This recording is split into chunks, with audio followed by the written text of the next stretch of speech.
So the next panel we're having here is literally me and Sean are just going to discuss the greatest year for gaming ever.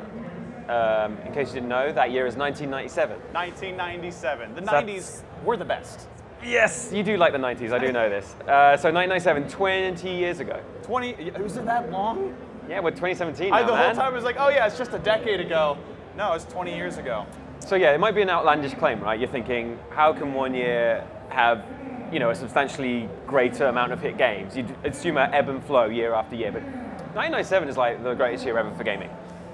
It's kind of hard to argue it's not, at least from my nostalgic perspective. Yeah, I just like shock briefed Sean on the kind of games I'm talking about here. So like off the top of my head, Final Fantasy 7, that came out in 1997. Gran Turismo.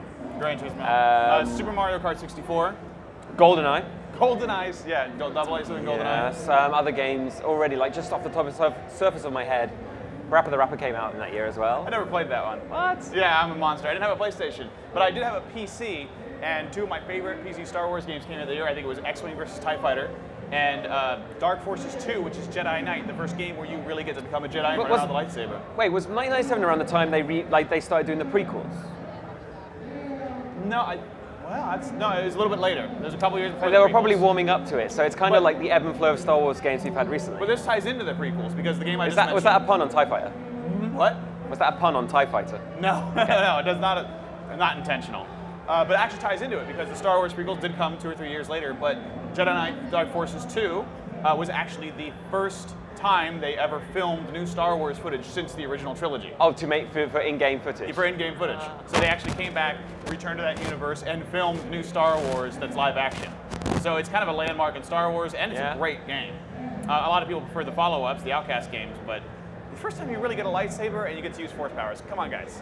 Yeah, Dark Forces 2 is pretty good, actually. I remember playing that. I think I played it way after it got released. The original Dark Forces was like Doom, and then this was sort of its own thing afterwards. Yeah, you had a lightsaber, and was it the one where you could actually switch the camera out to third person? Yeah, when you pull that lightsaber, it was always third person. Yeah. Had great multiplayer. It was completely frantic. But it was sort of like, it was a great year for PC gaming, because back in 1997, PC games were still really distinct from console games. Oh, yeah, most definitely. So you had these great console releases like Final Fantasy VII, which was inferior on PC and didn't come until later. Yeah.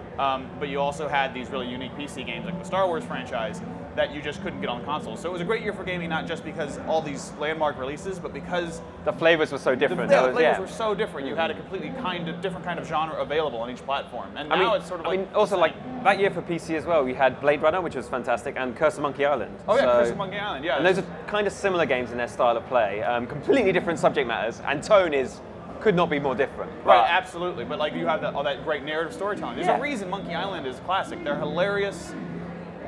There's so many classic franchises from 1997. You blew me away. I didn't realize Did you just chuckle about a joke you remember from Curse of Monkey Island just then? Yes. Okay. I saw that. It was in your mind's eye. Yeah. You can't avoid Monkey Island. So how I came up with this idea for a segment for the show was like, I was just looking at the history. I was looking at actually 2007, which is actually a good year for games as well, but I can't really quite remember it. It all comes in sevens. Yeah. And we've already written on Engadget about how 2017 has already been a really good year for games, mostly kind of circling around the new Zelda Breath of the Wild, which is an incredible game. Fantastic. Really, really good game. Like Nintendo back to form, and an epoch-defining game, and I could talk about that new Zelda for a very long time. We could go on about how it's a fantasy and a fulfillment of what you would imagine a perfect Zelda game to be like. It's perfect. It's just a perfect game. Like, there's no tutorial needed. It just guides you through the game. Right. It does an excellent job of teaching you how to play through storytelling. But even with that in mind, I don't think that 2017 is a better year for gaming in 1997, looking back at that list of games. But I also think hindsight is 2020. I also think there's nostalgia involved. We didn't know Final Fantasy VII would be like, the crossover Western JRPG. No one knew. Like, it was the first PlayStation Final Fantasy, and that was doing a lot of people's heads in if they were coming from a Nintendo fan base. One of the reasons it was big is because it was a lot of people's first Final Fantasy.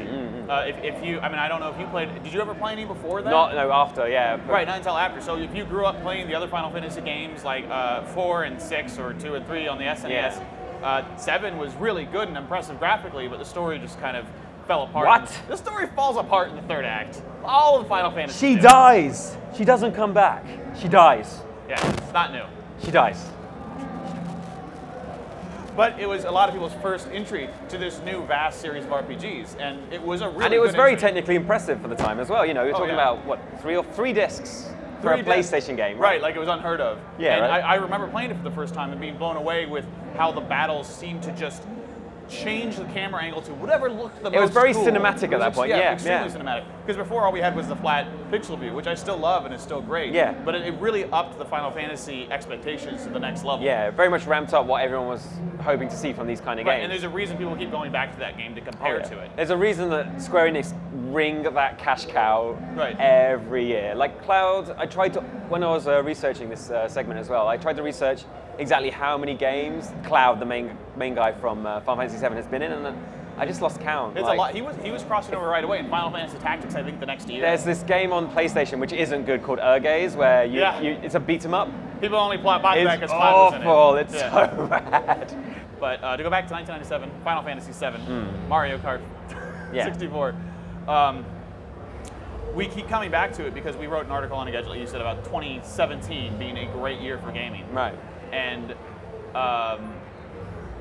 do you choose, if you choose between the two, do you choose the nostalgia and the hindsight of 1997? Or the fresh... Or all the fresh, exciting games we have now. Like I haven't been so excited in about 3 years for games, because I mean last year was ramping up to it, you know, with Doom and whatnot. But now with the Switch and all the new interesting PC titles coming out, Destiny 2, I'm actually hyped for games in a way I haven't been in a few years. I was starting to wonder late last year, am I still a gamer? Huh.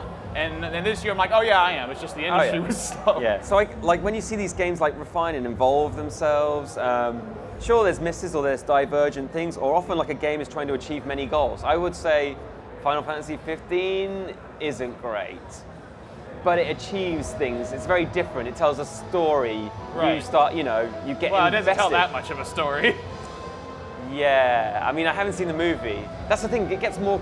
Gaming has also become more corporate. Like there is so much money now, so much money is invested into it, right? And expect a return on that, which means like, you know, in-app payments. It means DLC you have to buy. It means costumes you pay money for. There's a tie-in movie.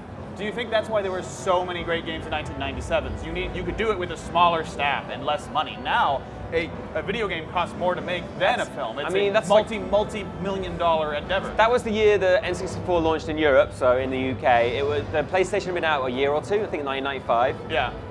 So this was like the start of like, you know, the mainstream boom in gaming. The PlayStation was aimed at young adults and teenagers. It was the start of getting people, you know, it wasn't a hobbyist activity playing games, like video games. Like literally they would call them video games still then. Right. This was the start of people with money to spend and they buy games. You know, you think of like Wipeout, you think of like the more mature games we had, Tomb Raider 2, Tomb Raider. Grand Theft Auto launched in 1997, yep. The very first top-down game that set the foundation for an enormous franchise today. Again, just a trend-defining game that just started. It's a trend-defining game. Yeah. Open World was an experimentation on the Nintendo 64 with Blast Core. Yeah, yeah. And we're talking a year after Super Mario 64. Yeah. Another hugely just a year later. And if it launched for Europe, it was the year. Yeah. You know, and it just like so many things that about today's industry are defined by that. But like I was looking at the two lists of this year's launch games and 1997's, and 1997 is like 4 times longer. And I think maybe that has to do with the budget and the churn cycle. There's less people involved. Like you said. Oh, there were just more games. Well, I think it's just notable games. I think that's the trick, perhaps. So wait a minute, have we come to a decision then? Is 1997 the best year for gaming ever? If you've only had to choose one of these 2 years to play games for the rest of your life, it would have to be 1997, because there's so much. Well, that's about all time we have for. I think we decided that 1997 probably is the best year of gaming, but... So far. Yeah, but 2017 is also incredibly strong. And yeah, we're only halfway through the year, so who knows? Thank you very much for watching. We'll have more stage stuff coming on soon. This is the last day of E3, so if you're here on the show floor, come say hi at the Engadget booth, and stay tuned at Engadget.com for everything else to do with E3. Thank you. Cheers.